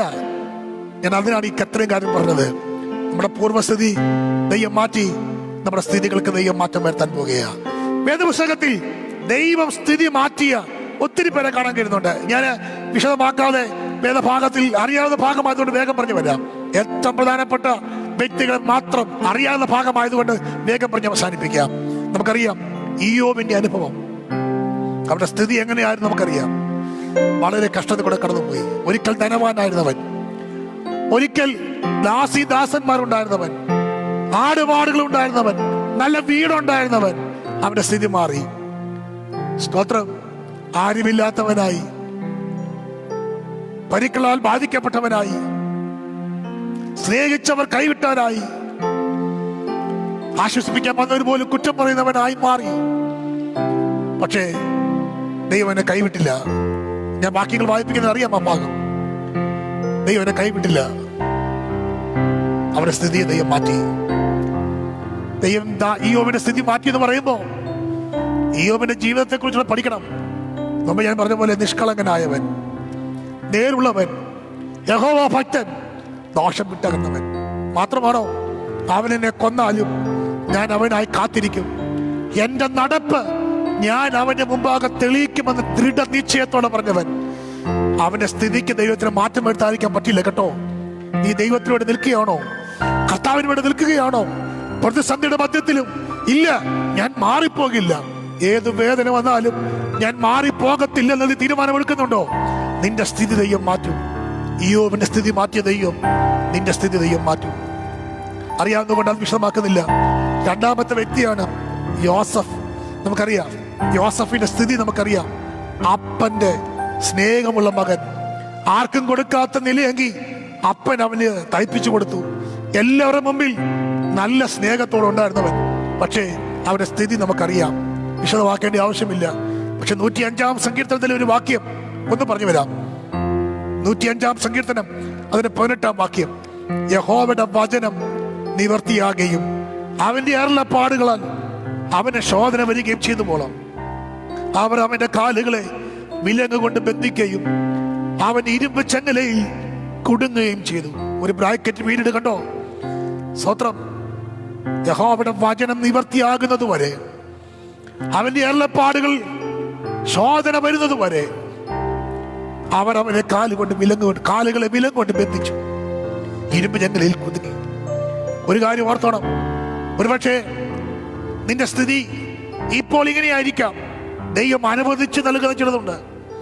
കാരണം ദൈവത്തിന്റെ വചനത്തിന് നിവർത്തി ഉണ്ടാകണം. നിന്നോട് പറഞ്ഞ ദൂതുകൾ ഒരുപക്ഷെ നടപ്പിലാകണമെങ്കിൽ അല്പം മോശമായ സ്ഥിതി കൂടെ നീ കടന്നു പോകേണ്ടി വരും. അത് ശരീരം കൊണ്ടോ, അത് സാമ്പത്തികമായോ, മനസ്സുകൊണ്ടോ ഒക്കെയുള്ള അല്പം മോശമായ അനുഭവങ്ങൾ കടന്നു പോകും. പക്ഷെ ദൈവത്തിന് സമയമുണ്ട്. അടുത്ത പദം 20-ാം വാക്യം, രാജാവ് ആളയച്ച് അവനെ വിടുവിച്ചു. ജാതികളുടെ അധിപതി അവനെ സ്വതന്ത്രനാക്കി. അവന്റെ പ്രഭുക്കന്മാരെ ഇഷ്ടപ്രകാരം ബന്ധിച്ചു കൊള്ളുവാനും അവന്റെ മന്ത്രിമാർക്ക് ജ്ഞാനം ഉപദേശിച്ചു കൊടുപ്പാനും തന്റെ ഭവനത്തിന് അവനെ കർത്താവായും തന്റെ സർവസമ്പത്തിനും അധിപതിയായും നിയമിച്ചു. എന്ന് വെച്ചാൽ അർത്ഥം എന്താ? ഇന്നലത്തെ സ്ഥിതി എന്തായിരുന്നു? ഒരു തടവ് പുള്ളിയായി കാരാഗത്തിൽ കടന്നവൻ. ആർക്കും എന്തും ചെയ്യാം. നോക്കിക്ക്, ഒറ്റ നിമിഷം കൊണ്ട് ദൈവന്റെ സ്ഥിതിക്ക് മാറ്റം വരുത്തി. ഞാൻ എന്റെ ചർച്ചയിൽ പറഞ്ഞിട്ടുള്ള കാര്യമാണല്ലോ, ഒരു ഫോൺ കോൾ മതി നിന്റെ അവസ്ഥ മാറാൻ. ഒരാളുടെ വിളി മതി നിന്റെ സ്ഥിതിക്ക് മാറ്റം വരുത്താൻ. ഒരാൾക്ക് ദർശനം കൊടുത്താൽ മതി, ഒരാൾക്ക് സ്വപ്നം കണ്ടാൽ മതി നിന്റെ സ്ഥിതി മാറാൻ. കാരാഗൃഹത്തിൽ തടവ് പുള്ളിയായി കിടന്നവൻ ദേ കൊട്ടാരത്തിൽ സിംഹാസനത്തിൽ കയറിയിരിക്കുന്നു. ആമേൻ. അധിപതിയായി നിയമിക്കപ്പെട്ടു. അങ്ങനെയാണെങ്കിൽ ഇത് മകൾ ഓർക്കുക, നിന്റെ സ്ഥിതിക്ക് ദൈവം മാറ്റം വരുത്തും. ഇന്ന് നീ ആയിരിക്കുന്ന അനുഭവങ്ങൾക്ക് എന്റെ കർത്താവിന്റെ വ്യത്യസ്തം വരുത്താൻ കഴിയും. ഞാൻ കഴിഞ്ഞ ആഴ്ച പറഞ്ഞു, കർത്താവിന്റെ ഒറ്റ സന്ദർശനം മതി നിനക്ക് ചേഞ്ച് ഉണ്ടാകാൻ. കർത്താവിന്റെ ഒറ്റ സന്ദർശനം മതി നിന്റെ സ്ഥിതി മാറാൻ. ഒരിക്കൽ കൂടെ ഞാൻ പറയാം, ഒരാൾ സ്വപ്നം കണ്ടാൽ മതി, ഒരാളെ ദൈവം എഴുന്നേൽപ്പിച്ചാൽ മതി, ഒരാളുടെ മനസ്സിനെ ദൈവം ഉണർത്തിച്ചാൽ മതി, നിന്റെ സ്ഥിതിക്ക് ദൈവം മാറ്റം വരുത്തും. എന്നും ഈ സ്ഥിതി അല്ല കേട്ടോ. എന്നും നീ തടവിൽ കിടക്കില്ല, എന്നും നീ തടവ് പുള്ളിയായി ആയിരിക്കില്ല. മറ്റുള്ളവരെ തൊഴിയും മറ്റുള്ളവരെ പരിഹാസം കേട്ട് എന്നും നീ ആയിരിക്കേണ്ടി വരികയില്ല. നിന്റെ സ്ഥിതിക്ക് ഒരു മാറ്റം വരും. എത്ര പേർ വിശ്വസിക്കുന്നു? ഈ ദൂത് ഞാൻ പറയുമ്പോൾ തന്നെ പരിശുദ്ധാത്മ നിയോഗത്തോടെ ഞാൻ പറയാം, യേശുവിന്റെ നാമത്തിൽ ദൈവ ചിലരുടെ സ്ഥിതിയെ മാറ്റാൻ പോകുകയാണ്. യേശുവിന്റെ നാമത്തിൽ മാസങ്ങളാകുന്നതിന് മുമ്പ് തന്നെ ദൈവത്തിന്റെ പ്രവൃത്തികൾ ചിലർക്ക് വേണ്ടി ദൈവം അയക്കാൻ പോകുക. വിശ്വസിക്കുന്നവർക്കായി ഞാൻ കർത്താവിനെ സ്തുതിക്കുന്നു. ആമേൻ. ദൈവസ്ഥിതിയെ മാറ്റും, ദൈവസ്ഥിതിയെ മാറ്റും. സ്തോത്രം. ദൈവം യോസഫിന്റെ സ്ഥിതിയെ മാറ്റി. ദൈവം യോസഫിന്റെ സ്ഥിതി മാറ്റി. യോസഫ് തന്നെ പറഞ്ഞൊരു പദമുണ്ട് കേട്ടോ. ഉൽപ്പത്തി പുസ്തകം 41 അധ്യായത്തിന്റെ 51 വാക്യം, 41-51. എന്റെ സകല കഷ്ടതയും എന്റെ പ്രതിഭവനും ഒക്കെയും ദൈവം എന്നെ മറക്കുമാറാക്കി എന്ന് പറഞ്ഞു കേട്ടോ.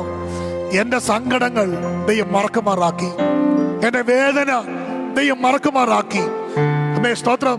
സങ്കടദേശത്ത് ദൈവം എന്നെ വർദ്ധിപ്പിച്ചു. കുഞ്ഞെ പേരെ, എന്നെ കേൾക്കുന്ന ചെറുപ്പക്കാരെ, എന്നെ കേൾക്കുന്ന ദൈവമക്കളെ, നിന്റെ അവസ്ഥയ്ക്ക് ദൈവം മാറ്റം വരുത്തും. എന്റെ അവസ്ഥയ്ക്ക് ദൈവം മാറ്റം വരുത്തും. സ്തോത്രം. അവസ്ഥയ്ക്ക് മാറ്റം വന്ന്, സ്തോത്രം, അവസ്ഥയ്ക്ക് മാറ്റം വന്ന് ദൈവത്തിന്റെ പ്രവൃത്തികൾ വെളിപ്പെടുത്തും. സങ്കടം മാറി, വേദന മാറി, ബുദ്ധിമുട്ടുകൾ മാറി, നിനക്ക് ഒരു വർധനവ് ദൈവം നൽകും. എത്ര ദൈവമക്കൾക്ക് ഇന്ന് പകൽ വിശ്വസിക്കാൻ കഴിയുന്നു? എന്റെ ദൈവം നിന്റെ സങ്കടങ്ങൾ മാറ്റും, നിന്റെ സ്ഥിതിക്ക് ദൈവം മാറ്റം വരുന്നു. യോഹന്നാൻ 5-ാം അധ്യായത്തിൽ നീണ്ട വർഷങ്ങളായി കിടക്കുന്ന ഒരു രോഗിയെ കാണാം. അവൻ പറയുന്നത് എന്തുവാ? എനിക്ക് സഹായിക്കാൻ ആരുമില്ല. അവൻ തീരുമാനിച്ചൊരു കാര്യമുണ്ട്, എന്നെ സഹായിക്കാൻ ആരുമില്ല, ഇവിടം കൊണ്ട് ഞാൻ അവസാനിക്കും, കുളക്കഴ കൊണ്ട് എന്റെ ജീവിതം അവസാനിക്കും, എന്റെ സ്ഥിതിക്ക് മാറ്റം ഉണ്ടാകില്ല. സ്തോത്രം. ആമേൻ. അവിടെ വായിക്കുന്ന 5-ാം അധ്യായം വായിക്കുമ്പോൾ 38 ആണ്ടായി അവൻ ഒറ്റ കിടപ്പിൽ കിടക്കുക. അവൻ പറയുന്നു, എനിക്ക് മാറ്റം ഉണ്ടാകില്ല, എനിക്ക് വ്യത്യാസം ഉണ്ടാകില്ല. ഇന്ന് രാവിലെ ഒരു കാര്യം ഓർക്കുക, ദൈവം നിന്നെ സന്ദർശിക്കുക. മറ്റാരും വരുന്നത് പോലെയല്ല. കർത്താവ് ഇന്ന് പകൽ നിന്റെ അടുക്കൽ ഇറങ്ങി വന്നാൽ, നാളുകൾ എത്ര ആകട്ടെ, അത് 38-ഓ 35-ഓ എത്ര ആയിക്കൊള്ളട്ടെ, നിന്റെ സ്ഥിതിക്ക് ദൈവം മാറ്റം വരുത്താൻ പോകുക. എത്ര പേർക്ക് വിശ്വസിക്കാൻ കഴിയുന്നു? എന്റെ സ്ഥിതി എന്റെ ദൈവം മാറ്റും. വേദപുസ്തകത്തിൽ ഒത്തിരി കാര്യങ്ങളുണ്ട്. പുതിയ നിയമത്തിൽ പഴയ നിയമത്തിൽ എടുക്കാമെങ്കിൽ ധാരാളം കാര്യങ്ങളുണ്ട്. ഒരു കാര്യം ഓർക്കണം, എന്റെ ദൈവം നിന്റെ സ്ഥിതി മാറ്റും.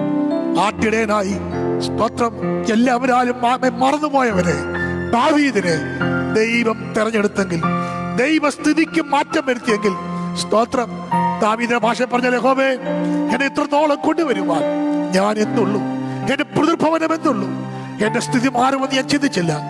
ആട്ടിടയനായി എന്റെ ജീവിതം അവസാനിക്കേണ്ട ഇടത്ത് എന്റെ സ്ഥിതി ദൈവം മാറ്റി. അതുകൊണ്ട് ഞാൻ അവനെ ആരാധിക്കും. ഇത് പകൽ നമ്മുടെ സ്ഥിതിയെ ദൈവം മാറ്റും, നമ്മുടെ സ്ഥിതിയെ ദൈവം മാറ്റും. സ്തോത്രം. നമ്മുടെ ദൈവം നമ്മുടെ സ്ഥിതിയെ മാറ്റും. ഒരു കാര്യം ഇതിനോട് ചേർന്ന് ഞാൻ പറയാം. നമ്മുടെ സ്ഥിതി മാറിയാൽ ഉണ്ടാകുന്ന ഗുണം എന്താ അറിയോ? അനുഭവം എന്താ അറിയോ? ഹോശേയ പ്രവചനം 6-ാം അധ്യായം 11-ാം വാക്യം നമുക്കിങ്ങനെ വായിക്കുന്നു. ഞാൻ എന്റെ ജനത്തിന്റെ സ്ഥിതി മാറ്റുമ്പോൾ യഹൂദയെ നിനക്കും ഒരു കൊയ്ത്ത് വെച്ചിരിക്കുന്നു. അങ്ങനെയാണെങ്കിൽ സ്ഥിതി മാറിയാൽ കൊയ്ത്തുണ്ട്. പച്ചപ്പുഴും വീട്ടിലും തുള്ളലും ഒക്കെ തിന്നുകളഞ്ഞ അനുഭവങ്ങൾക്ക് പകരം നിനക്കൊരു കൊയ്ത്ത് ദൈവം വെച്ചിട്ടുണ്ട്. ദൈവമേ, കണ്ണീരോടെ വിതച്ചു, ഫലം കാണാൻ കഴിയുന്നില്ലല്ലോ. ഉപവസിച്ചു, പ്രാർത്ഥിച്ചു, നിലവിളിച്ചു, ഒരു മറുപടി കാണാൻ കഴിയുന്നില്ലല്ലോ. എന്റെ ഉപവാസത്തിനും എന്റെ പ്രാർത്ഥനയ്ക്കും മറുപടിയായി എന്റെ ദൈവമേ എനിക്കെന്നും മറുപടി കിട്ടിയില്ലയോ? വേദനിക്കുമ്പോൾ ദൈവം പറയുന്നു, ഞാൻ നിനക്കൊരു കൊയ്ത്ത് തരും. കുഞ്ഞെ, മാതാപിതാക്കളെ, നിന്റെ കരച്ചിൽ വെറുതെയല്ല, നിന്റെ നിലവിളി വെറുതെയല്ല. നിന്റെ കരച്ചിൽ മാറി നിനക്കൊരു കൊയ്ത്ത് ദൈവം നിനക്ക് നൽകാൻ പോകുകയാണ്. നമ്മൾ ചിന്തിച്ച പോലെ യോബിന്റെ സ്ഥിതി മാറ്റിയപ്പോ സകലവും ദൈവം ഇരട്ടിയായി നൽകി. നഷ്ടപ്പെട്ടതിനെ ദൈവം ഇരട്ടിയായി നൽകിയെങ്കിൽ ഇന്ന് പകൽ എത്ര പേർ വിശ്വസിക്കുന്നു എന്റെ ദൈവം എന്റെ സ്ഥിതി മാറ്റും? ഇന്ന് എന്റെ അനുഭവം കണ്ട് നീ ദുഃഖിക്കരുത്. ഏത് സാഹചര്യവും ആയിക്കൊള്ളട്ടെ. ഒരുപക്ഷെ നീ ചിന്തിക്കുന്നു നിന്റെ മുമ്പിലുള്ള വഴികളെല്ലാം അടഞ്ഞു, പ്രത്യേകിച്ച് ഇന്നിന്റെ സാഹചര്യങ്ങളിൽ ഇനി എനിക്ക് മുൻപോട്ട് പോകാൻ കഴിയത്തില്ല. പക്ഷെ ദൈവം പറയുന്നു, ഞാൻ എന്റെ ജനത്തിന്റെ സ്ഥിതി മാറ്റും. നഷ്ടപ്പെട്ടതിന് ഇരട്ടിയായി ഞാൻ മറുപടി നൽകും. ഹല്ലേലൂയ. ഞാൻ നിനക്കൊരു കൊയ്ത്ത് നൽകും. വായിച്ച വാക്യത്തിലേക്ക് മടങ്ങി വരുന്നു വേഗം. ഞാൻ സ്തോത്ര ദൈവം തന്റെ ജനത്തിന്റെ സ്ഥിതി മാറ്റുമ്പോൾ യാക്കോബ് സന്തോഷിക്കും, ഇസ്രായേൽ ആനന്ദിക്കും. ആ ഭാഗം നിങ്ങൾക്കറിയാമെന്ന് ചിന്തിക്കുന്നു. യാക്കോബ്, ഇസ്രായേൽ എന്ന 2 പദം അവിടെ പറയാൻ കാരണം യാക്കോബ് വ്യക്തിപരമായ അനുഭവവും ഇസ്രായേൽ സമൂഹത്തെയും കാണിക്കുന്നു. ഞാൻ പലപ്പോഴും ആ ഭാഗം ധ്യാനിച്ച് ദൈവത്തെ സ്തുതിച്ചിട്ടുണ്ട്. കർത്താവിന്റെ സ്ഥിതി മാറ്റുമ്പോൾ നിനക്ക് മാത്രമല്ല, നിന്നോടൊപ്പം ചേർന്ന് നിന്നവരുടെ അവസ്ഥയ്ക്കൂടെ ദൈവം മാറ്റം വരുത്തുക. സന്തോഷവും ആനന്ദവും ദൈവം നിനക്ക് നൽകുക. എത്ര പേർ പറയുന്നു, കർത്താവേ എന്റെ അവസ്ഥയ്ക്ക് നീ മാറ്റം വരുത്തുന്നു, സന്തോഷത്തിലേക്ക് എന്നെ ദൈവം നയിക്കുന്നു. എന്ന് കണ്ണുനീരല്ല, എന്ന് ദുഃഖമല്ല, മച്ചി എന്ന് പറഞ്ഞ് തള്ളിക്കളഞ്ഞവരെ തലമുറകൾ ദൈവം നൽകി മാനിച്ചിട്ടുണ്ട്. കുപ്പയിൽ കിടന്ന ദരിദ്രനെ പ്രഭുക്കന്മാരോട് കൂടെ ദൈവം എടുത്തിട്ടുണ്ട്. ദൈവം നിന്റെ സ്ഥിതി മാറ്റാൻ പോകുക. നിന്റെ ശരീരത്തിനും നിന്റെ മനസ്സിനും നിന്റെ ഭൗതിക മണ്ഡലങ്ങളും മാത്രമല്ല, നിന്റെ ആത്മീയ അനുഭവങ്ങൾക്കും ദൈവം മാറ്റം വരുന്നു. എല്ലാ കണ്ണും അടയട്ടെ, എല്ലാ കണ്ണും അടയട്ടെ. ഒരു നിമിഷം നമുക്ക് ദൈവത്തോട് പറയാം, കർത്താവേ ഞാൻ വിശ്വസിക്കുന്നു എന്റെ സ്ഥിതി ദൈവം മാറ്റും. നിന്റെ ശരീര അനുഭവം എന്തുമായിക്കൊള്ളട്ടെ, നിന്റെ ശരീരത്തിന്റെ അനുഭവം എന്തുമായിക്കൊള്ളട്ടെ, നിന്റെ അനുഭവങ്ങളെ മാറ്റാൻ എന്റെ കർത്താവിന് കഴിയും. ദൈവം നിന്റെ സ്ഥിതി മാറ്റാൻ പോകുകയാണ്. ദൈവം നിന്റെ സ്ഥിതി മാറ്റും. ദൈവം നിന്റെ സ്ഥിതി മാറ്റുമ്പോ നിനക്ക് സന്തോഷമുണ്ടാകും. മറ്റുള്ളവരുടെ മുമ്പിൽ എന്നും കരഞ്ഞുകൊണ്ടിരിക്കാൻ, മറ്റുള്ളവരുടെ മുമ്പിൽ എന്നും പരിഹസിക്കപ്പെട്ടുകൊണ്ടിരിക്കാൻ ദൈവം അവയെ അനുവദിക്കില്ല. എന്റെ ദൈവം നിനക്ക് മാറ്റം വരുത്താൻ പോകുകയാ.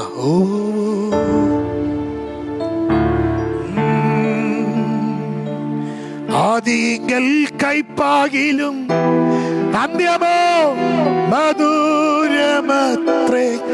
ആദിങ്കൽ കൈപ്പാകിലും അന്യമോ മധുരമത്രേ. പരപരമേശ പരമരുളീശ നീയത്രേയൻ രക്ഷാസ്ഥാനം. എത്ര പേര് വിശ്വസിക്കുന്നു? ആദിയെങ്കിൽ കൈപ്പാകിലും അന്യമോ മധുരമത്രേ. ആദിയെങ്കിൽ കൈപ്പാകിലും അന്യമോ മധുരമത്രേ. പരപരമേശ ഓ നീയത്രേയൻ രക്ഷാസ്ഥാനം. പരപരമേശ പരമരുളീശ നീയത്രേയൻ രക്ഷാസ്ഥാനം. കാർമേഘത്തിൻ ഉള്ളിലും ഞാൻ മിന്നും സൂര്യശോഭ കാണും. കാർമേഘത്തിൻ ഉള്ളിലും ഞാൻ മിന്നും സൂര്യ ശോഭ കാണും പരപരമേശ. യെസ്, രക്ഷസ്ഥ. എത്ര പേർക്ക് വിശ്വസിക്കാൻ കഴിയുന്നുണ്ട്? പരപരമേശ പരമരുളീശ നീ അത്ര രക്ഷസ്ഥ. നിന്റെ സ്ഥിതിയെ ദൈവം മാറ്റുക. നിന്റെ സ്ഥിതിയെ ദൈവം മാറ്റുക. ഇന്ന് കയ്പാണ്, ആദിയെങ്കിൽ കയ്പാണ്, പക്ഷേ ദൈവം അത് മധുതരമാക്കാൻ പോകുകയാണ്. എത്ര പേർ വിശ്വസിക്കുന്നു? എത്ര പേർക്ക് വിശ്വസിക്കാൻ കഴിയുന്നുണ്ട്? എത്ര പേർക്ക് വിശ്വസിക്കാൻ കഴിയുന്നുണ്ട്? എത്ര പേർക്ക് വിശ്വസിക്കാൻ കഴിയുന്നുണ്ട്? എന്റെ കർത്താവ് ഇന്ന് പകൽ നിന്റെ അവസ്ഥയ്ക്ക് മാറ്റം വരുത്താൻ പോകുകയാ. ഈ സന്ദേശം കേൾക്കുമ്പോൾ തന്നെ നിന്റെ ശരീരമണ്ഡലങ്ങളിലും നിന്റെ ആത്മമണ്ഡലങ്ങളിലും നിന്റെ ഭൗതിക മേഖലകളിലും എന്റെ കർത്താവ് സംരക്ഷിച്ച്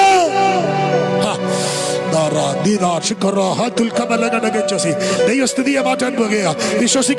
വിശ്വസിക്കുന്നവർ ഒരുമിച്ച് പ്രാർത്ഥിച്ചു തുടങ്ങുക. ലോകം ഒരുപക്ഷെ നിന്നെ കുറിച്ച് വിധി പറയുന്നുണ്ടാകാം, സമൂഹം ഒരുപക്ഷെ നിന്നെ കുറിച്ച് വിധി പറയുന്നുണ്ടാകാം.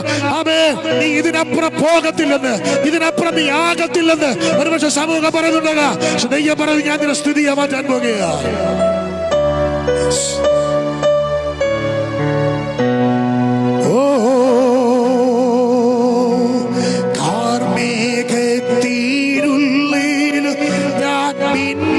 സൂര്യ ശോഭ കാണും കാർമേഘത്തിൻ ഉള്ളിലും നിന്നും സൂര്യ ശോഭ കാണും പരപരമേശ പരമരുളീശ നീ അത്രേ രക്ഷാസ്ഥാനം. ഞാൻ പ്രാർത്ഥിക്കാൻ പോകുകയാണ്. എത്ര പേർക്ക് ചേർന്ന് പ്രാർത്ഥിക്കാൻ ആഗ്രഹമുണ്ട്? ദൈവമേ, എന്റെ ഇന്നത്തെ സ്ഥിതി മാറണം. പച്ചപ്പുഴു വീട്ടിലുമൊക്കെ തിന്നുകളഞ്ഞ് ഈ കാലത്തിനപ്പുറം എന്റെ അവസ്ഥയ്ക്ക് ഒരു മാറ്റം ഉണ്ടാകണം. എന്റെ അവസ്ഥയ്ക്ക് ഒരു മാറ്റം ഉണ്ടാകണം. എന്റെ സ്ഥിതിക്ക് ഒരു മാറ്റം ഉണ്ടാകണം.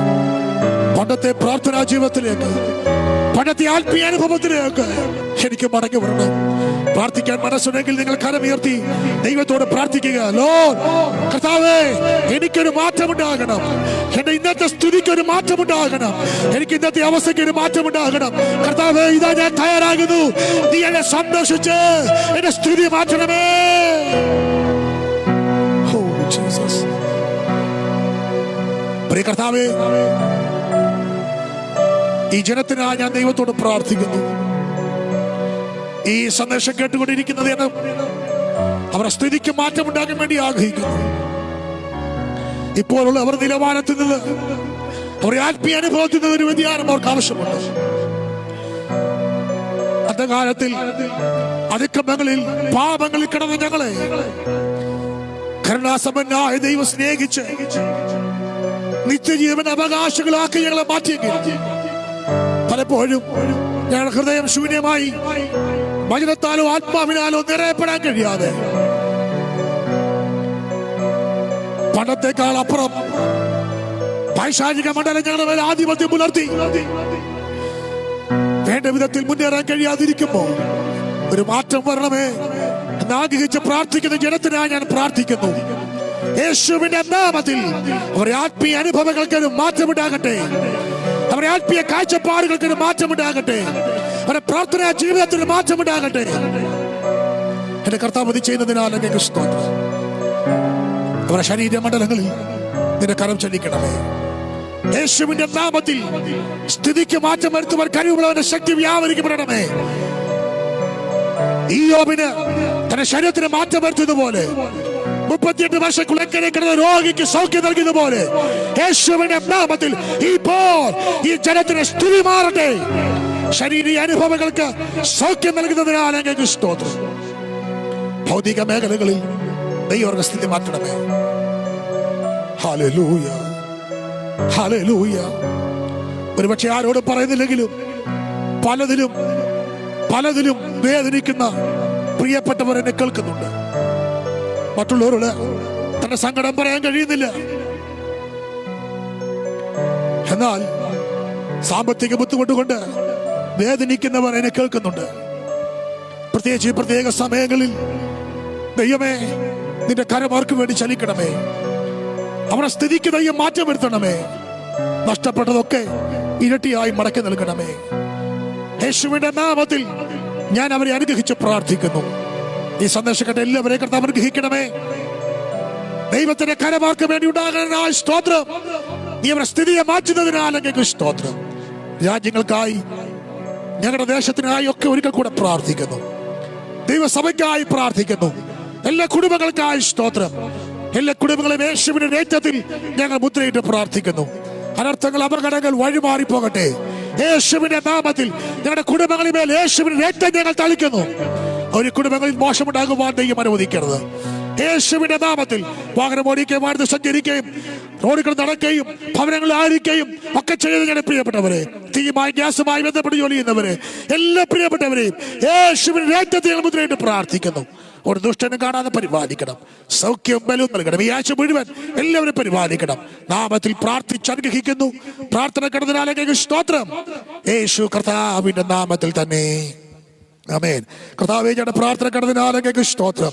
ഞങ്ങൾ സംസാരിച്ചതിനാല് സ്തോത്രം. ഞങ്ങളുടെ സ്ഥിതിക്ക് ദൈവം മാറ്റം വരുന്നതിനാല് സ്തോത്രം, സ്തോത്രം, സ്തോത്രം. പരിശുദ്ധാത്മാവാം ത്രിയേക ദൈവകൃപകളും ആശീർവാദം കരുണയും കാവലും നമ്മുടെ നാം പ്രാർത്ഥിച്ച എല്ലാ വിഷയത്തിന്മേലും, വിശേഷാൽ ദൈവത്തിന് വചനം കേട്ട എല്ലാവരുടെ മേലും, ലോകം മാണിച്ചെതിരി പാർക്കുന്ന സകല വിശുദ്ധന്മാരോട് കൂടെ ഇന്നു മുതൽ യേശു കർത്താവിന്റെ പുനരാഗമനം വരെ എന്നും എന്നേക്കും ഉണ്ടായിരിക്കുമാറാകട്ടെ. ആമേൻ. ഇന്ന് പകലും ജയന്ന കർത്താവിന്റെ മഹത്വം. ഹല്ലേലൂയ, ഹല്ലേലൂയ, ഹല്ലേലൂയ. ആമേൻ. കർത്താവായ യേശുവേ വേഗം വരണമേ. ആമേൻ. God bless you. ദൈവം അനുഗ്രഹിക്കട്ടെ.